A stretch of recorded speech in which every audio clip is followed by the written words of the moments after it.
विश्वानि देव सवितर्दुरितानि परासुव यद्भद्रं तन्न आसुव। ॐ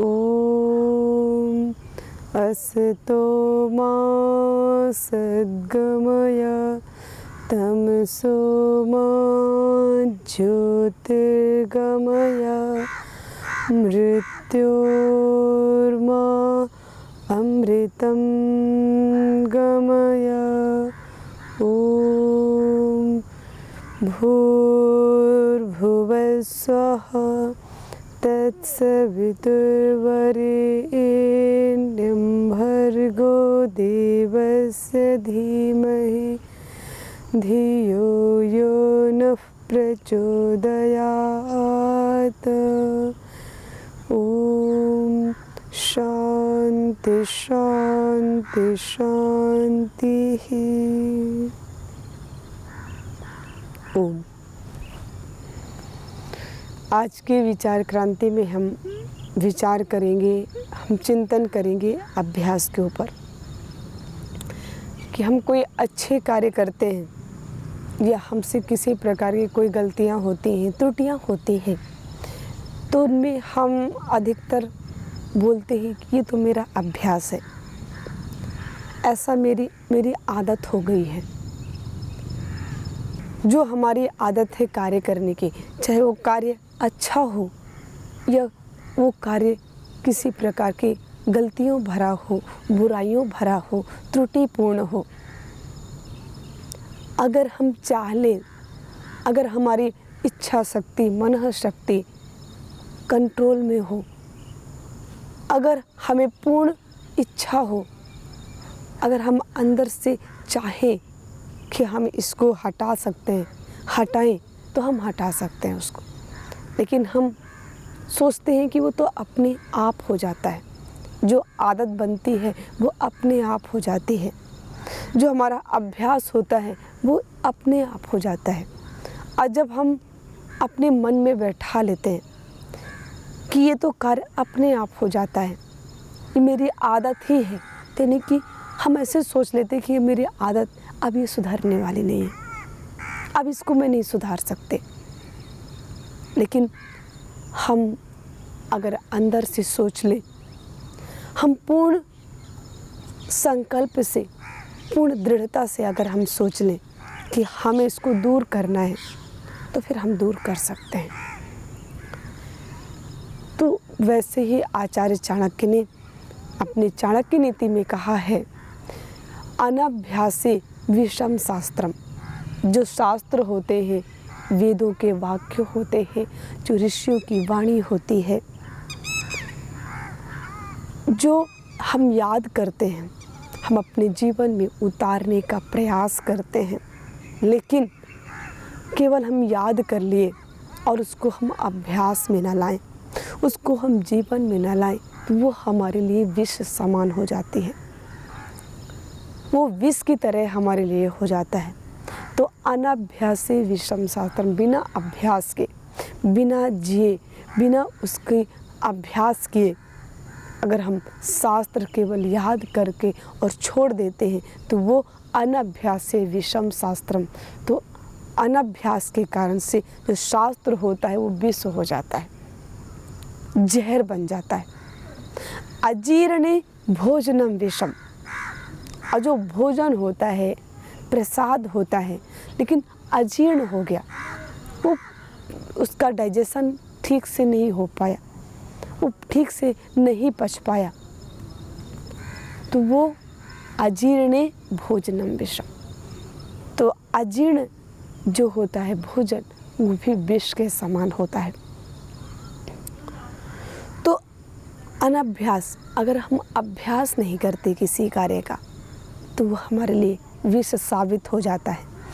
वैसे ही अगर हम भोजन को पचाने का प्रयास नहीं करते, हम थोड़ा हल्का भोजन नहीं करते, गरिष्ठ भोजन करके और हम उसको अच्छे से हम डाइजेशन नहीं कर पाते, अपने शरीर की क्षमता अनुसार हम उसको नहीं ग्रहण करते, तो वो विष के समान हो जाता है। तो वैसे ही अगर हम अपने अभ्यास को, हम अपनी दृढ़ शक्ति से, अपने संकल्प शक्ति से, अगर हम अपने संकल्प से उसको बदलना चाहें, अपने अभ्यास को बदलना चाहें, अपनी आदतों को बदलना चाहें, तो हम बदल सकते हैं। क्योंकि जो पतन का रास्ता होता है, जो बुराइयों का रास्ता होता है, उसमें हमें मेहनत नहीं करनी पड़ती, किसी को भी मेहनत नहीं करनी पड़ती। लेकिन जो अच्छाइयों का मार्ग होता है, जो श्रेष्ठ मार्ग होता है, उसके लिए हमें मेहनत करनी पड़ती है। वो भी ऐसे हल्की फुल्की नहीं, कठोर मेहनत करनी पड़ती है। तो किसी कार्य को, अच्छे कार्यों को करने के लिए, उसमें सफल होने के लिए कठोर पुरुषार्थ करना होता है। जैसे किसी लक्ष्य हम बनाते हैं, कोई लक्ष्य बनाते हैं अपने क्षेत्र तक पहुंचने के लिए, हमारा गोल होता है उस तक पहुंचने के लिए, तो उसके लिए हमें कठोर दिन रात बराबर मेहनत करनी पड़ती है। जब हम कठोर घनघोर पुरुषार्थ करते हैं, तभी हम अपने लक्ष्य की प्राप्ति कर पाते हैं। वैसे ही अगर हमारे अंदर गलत अभ्यास हो गए, तो उन गलत अभ्यासों को दूर करने के लिए भी हमें कठोर पुरुषार्थ करना होगा। ये प्रकृति का ही नियम है। अगर हमें ऊपर बढ़ना है, तो हमें उसके लिए समय चाहिए होता है। समय, शक्ति, निरंतरता, सामर्थ्य, हर चीज़, सब कुछ मायने रखता है। एक दिन में नहीं हो जाता, एक क्षण में नहीं हो जाता। एक क्षण में परिवर्तन तो हो सकता है हमारे विचार से। अगर हमने एक क्षण में सोच लिया कि मुझे कभी भी कोई भी गलत विचार नहीं लाने, गलत कार्य नहीं करने, हमेशा परमार्थ का काम करना है, हमेशा दूसरों के हित के बारे में सोचना है, और दूसरों के हित के साथ साथ अपने हित, अपना भी हित होता है। मेरा जो भी हमें कार्य कर रहा हूँ, मैं जो भी कार्य कर रही हूँ, वो सब कुछ ईश्वर के नाते, भगवान के नाते, क्योंकि हमारा कुछ, सब कुछ जो दिया हुआ है वो तो भगवान का ही दिया हुआ है। हमारा कुछ नहीं है। हमारा क्या है? हमारा तो ये शरीर भी नहीं है। अगर इसको हम ध्यान नहीं रखते, तो ये कभी भी जा सकता है। भगवान ने हमें किराए के लिए दिया है। किराए, जैसे किराए का रूम कोई ले करके रहता है और उसको पता होता है कि मुझे 6 महीने, साल भर में इस रूम को, इस घर को खाली करके जाना होगा, उसको हमेशा याद रहता है, तो उसी के अकॉर्डिंग काम करता है। वो कभी अपना उसको घर नहीं समझता, उसको किराए का रूम समझ करके अपने लक्ष्य की प्राप्ति करता है। अगर पढ़ाई करने के लिए आया है तो पढ़ाई करेगा, अगर नौकरी करने, जॉब करने के लिए आया है तो अपना नौकरी जो करेगा, अपने कार्य करेगा, लेकिन उसको हमेशा स्मरण रहता है कि ये किराए का रूम है, मुझे छोड़ करके जाना है। तो उससे वो आसक्त नहीं होता, उससे वो लिप्त नहीं होता, लेकिन उसको नुकसान भी नहीं पहुंचाता।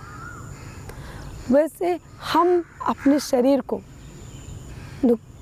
उस पर हम इतना नुकसान कर देते हैं, हम उसको खिला पिला करके न जाने क्या क्या उसके अंदर ठूस ठूस करके, हम दिनचर्या बिल्कुल अस्त व्यस्त रख करके हम इसको पूरा बर्बाद कर देते हैं। हम समझते नहीं हैं, हम समझ नहीं पाते कि ये ईश्वर का दिया हुआ उपहार है, एक किराए की रूम की तरह है। अगर हमें याद आ जाए, हमें स्मरण हो जाए कि ये भगवान का दिया हुआ उपहार, ये किराए का रूम है, ये इस उपहार को हमें संभाल करके रखना है, इससे हमें कार्य करना है, उसी के लिए, उसी के नाते, ईश्वर के नाते सब कुछ करना है। हम कुछ भी, कहीं भी, जहाँ भी आवश्यकता है सृष्टि पर, वहाँ पर हम अपना योगदान दें, वहीं पर हम अपना कार्य करें। हम किसी की होड़ पर न जाएं कि अगर कोई खेल के मार्ग पर चल रहा है, कोई संगीत के मार्ग पर चल रहा है, तो हम उसी के मार्ग पर चलना शुरू कर देते हैं। अगर कोई किसी क्षेत्र पर बढ़ रहा है, बाहर ऐसे ही होता है जो हम भौतिक जीवन में देखते हैं, तो वहाँ पे अगर कोई फौज के मार्ग पर चला, कोई खेल के मार्ग पर चला, कोई संगीत के मार्ग पर सफल हो गया, तो हम भी उसी के मार्ग पर जाना स्वीकार कर लेते हैं, क्योंकि हमने उसको देख करके हमने अपने लक्ष्य का चयन कर लिया। नहीं, हम अपने आप को पहचानो, अपने आप को जानो, अपने आप को देखो और आपकी कहाँ पे आवश्यकता हो सकती है, आप कितना किसका भला कर सकते हैं, आपके जीवन से कितने लोगों का भला हो सकता है। समय, परिस्थिति, देश काल के अनुसार कहाँ पर आपके जीवन की अच्छी सी सार्थकता हो सकती है। तो अपने जीवन की सार्थकता को देखते हुए मेरे जीवन का कहाँ पर सदुपयोग हो सकता है, हम इस जीवन से कितने लोगों का भला कर सकते हैं।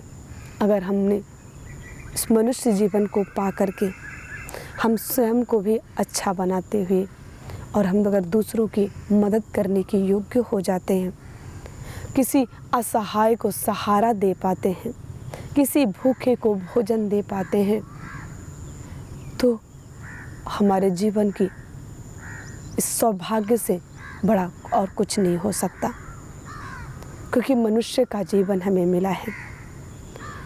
आहार निद्रा भय मैथुनम च सामान्य में तत् पशुभिः नराणाम। क्योंकि आहार निद्रा भोजन ये तो सभी पशु लोग भी करते हैं, तो नर में, इस मनुष्य में क्या भेद होना चाहिए। क्योंकि हमें जो आध्यात्मिक शिक्षा, जो हमारे संस्कार, जो हमारे सुविचार हमारे अंदर होने चाहिए, एक मनुष्य के अंदर होने चाहिए, वो हम नहीं ले पाते और हम अपनी पीढ़ियों को भी और हम अपनी जनरेशन को भी नहीं दे पाते। तो सबसे ज़्यादा जो कमी मनुष्य के जीवन में कमी रह जाती है, वो यहीं से रह जाती है। क्योंकि आजकल जो स्कूल की शिक्षा चलती है, स्कूल की शिक्षा में केवल और केवल जो किताब में लिखा हुआ किताबी ज्ञान कराते हैं। धर्म क्या है, संस्कार क्या है, आचरण क्या है, ये बिल्कुल दूर दूर तक इसको टच नहीं करते। तो केवल उनको जो किताब में लिखा हुआ है, बस उतना ही उनको ज्ञान हो पाता है। जीवन के बारे में, अपने जीवन के बारे में नहीं हो पाता, क्योंकि कठिन से कठिन संकटों में भी हमें कैसे पार जाना है, हमें अपने जीवन को कैसे जीना है, हमें कठिन से कठिन परिस्थितियों से कैसे टूटना नहीं है, पार होकर के निकलना है, ये हमें सिखाया नहीं जाता। और ये सबसे पहली शिक्षा तो इसी की होनी चाहिए। हमारे अंदर धैर्य होना चाहिए, हमारे अंदर सामर्थ्य होना चाहिए।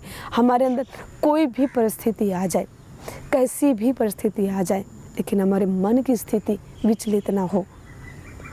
हम कभी हारे ना, हम कभी गलत कार्यों के, गलत के सामने, हम कभी बुराइयों के सामने झुके ना, टूटे ना, रुके ना। इसकी शिक्षा हमें नहीं दी जाती, और ये शिक्षा गुरुकुलों में दी जाती थी, जो कि गुरुकुल आज लुप्त प्राय हो चुके हैं। तो गुरुकुलों में बच्चों को सिखाया जाता था कि कार्य कैसे करने, सोचना कैसे है, बोलना कैसे है, अपने जीवन को कैसे सार्थक बनाना है। तो हम सब का इस संकल्प होना चाहिए कि आज भी हम अपने जीवन को, अपने मनुष्य जीवन को अच्छा बनाने के लिए, अपने बच्चों को अच्छा बनाने के लिए उनको अच्छे संस्कार दें, उनको अच्छे विचार दें, उनको अच्छे संस्कार सिखाएं, अच्छी अच्छी बातें बताएं, महापुरुषों की कहानियाँ बताएं, उनके बलिदान के बारे में, उनके संघर्ष के बारे में, उनके योगदान के बारे में उनको हम अवगत कराएं।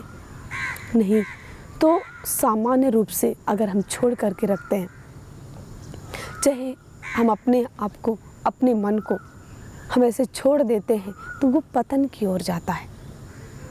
चाहे कोई पानी हो, कुछ भी हो, अगर हम पानी सामान्य रूप से नीचे गिरा देते हैं तो नीचे जहाँ ढलान होगी वहीं जाएगा, लेकिन ऊंचाई की ओर नहीं जाएगा। ऊंचाई की ओर बढ़ाने के लिए, ऊपर उठाने के लिए उसमें फोर्स लगाना पड़ता है, उसमें मशीन लगानी पड़ेगी, जिसमें फोर्स आएगा, पावर लगानी होगी, तब वो ऊपर जा पाएगा। लेकिन आपको नीचे गिराना है, चाहे आप 10 मंजिला ऊपर से गिराएं, चाहे 5 से गिराएं, वो अगर आप नीचे पानी गिराएंगे तो वो नीचे ही जाएगा,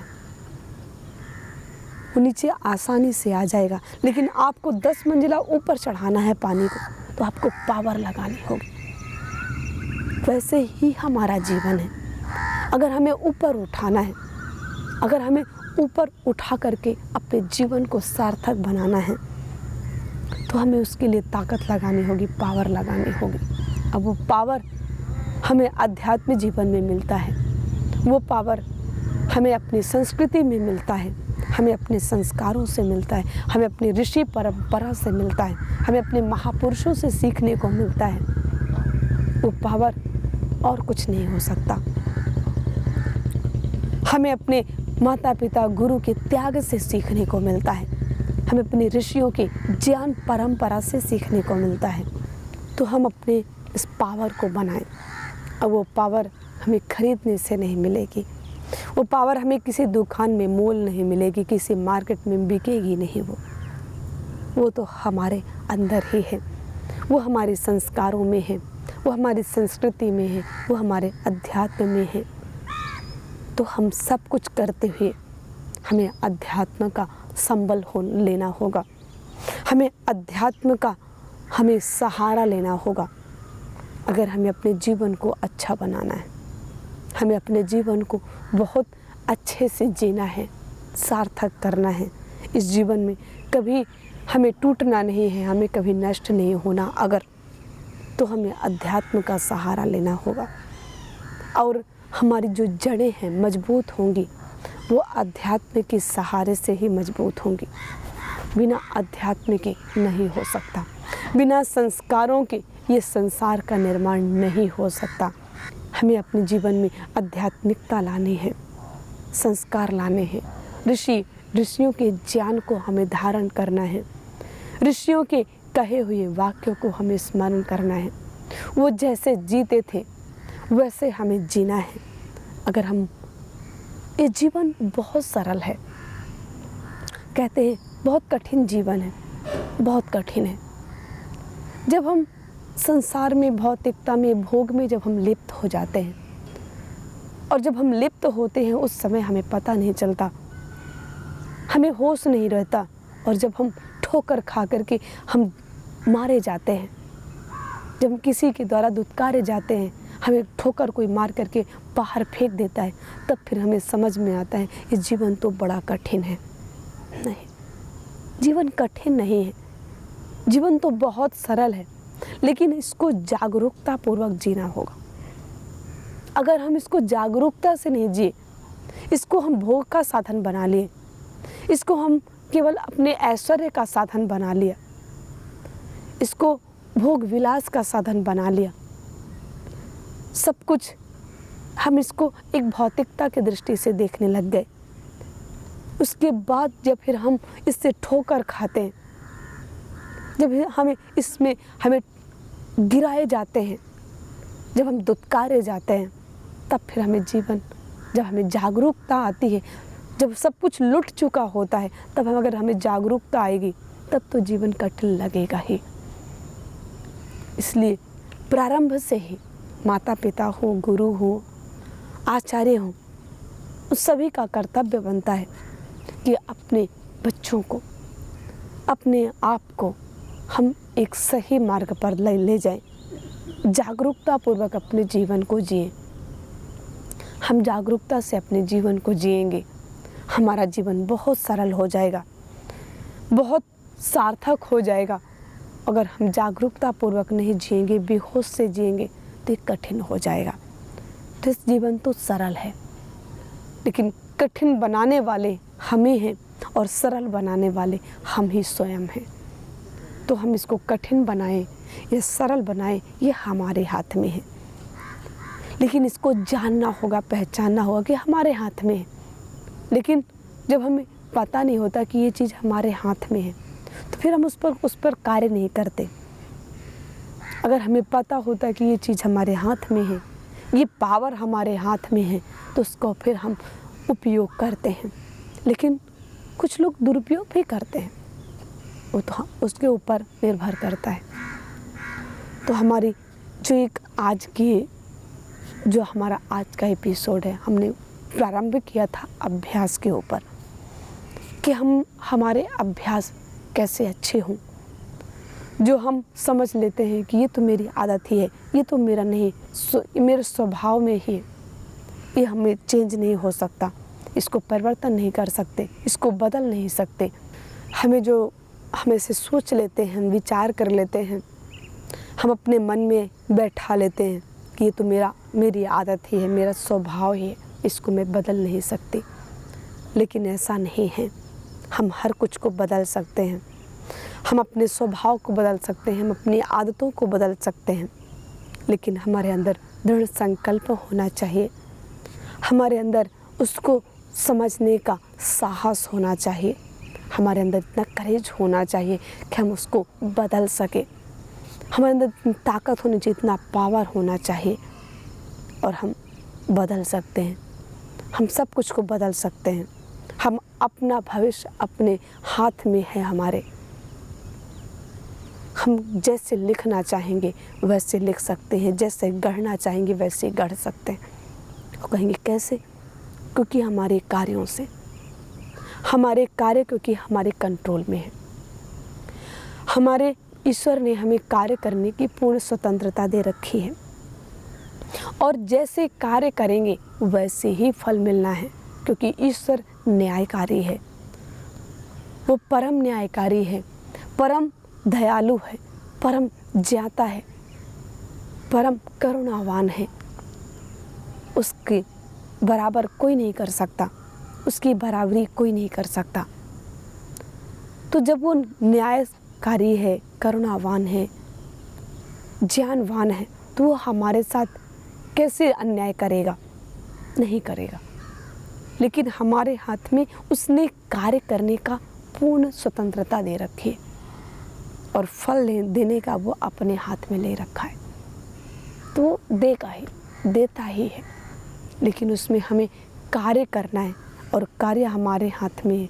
और जैसे हम कार्य करेंगे वैसे हमारा जीवन बन जाएगा, जैसे हम सोचेंगे वैसे हमारे अभ्यास बन जाएंगे, जैसे हम कार्य करेंगे, विचार करेंगे, वैसे ही हमारी आदतें बन जाएंगी। तो हमारी आदतें, हमारा अभ्यास हमारे बस में है। अगर किसी माँ के हाथ में उसके बच्चे का भविष्य लिखने के लिए कह दिया जाए, तो एक माँ अपने बच्चे का भविष्य कैसे लिखेगी? सोचिए जरा। एक माँ अपने बच्चे का भविष्य कैसे लिखेगी? वो कभी लिखेगी कि साल भर में एक बार बीमार हो ही जाए? लिखेगी क्या? नहीं लिखेगी। वो साल भर में क्या, जीवन भर में भी एक बार भी बीमार ना पड़े? नहीं लिखेगी। वो हमेशा स्वस्थ रहे, हमेशा आनंद में रहे। वो एक बार दुखी हो? नहीं लिखेगी। एक बार वो किसी संकट से गुजरे? नहीं लिखेगी, क्योंकि उसी के हाथ में है उसका भविष्य लिखना। वो सब कुछ में अच्छा अच्छा अच्छा अच्छा लिखेगी। मेरे बच्चे का भविष्य बहुत अच्छा हो, बहुत अच्छा हो, बहुत अच्छा हो।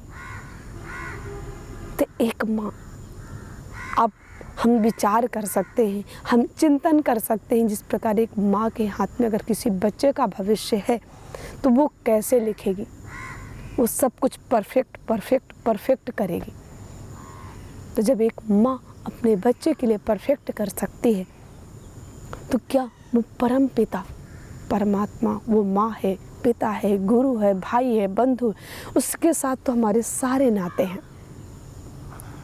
वो माता है, पिता है, भाई है, बंधु है, सब कुछ है। वो उससे सारे नाते हैं हमारे। तो हमारे साथ कैसे गलत कर सकता है, हमारे साथ कैसे अन्याय कर सकता है? नहीं करेगा।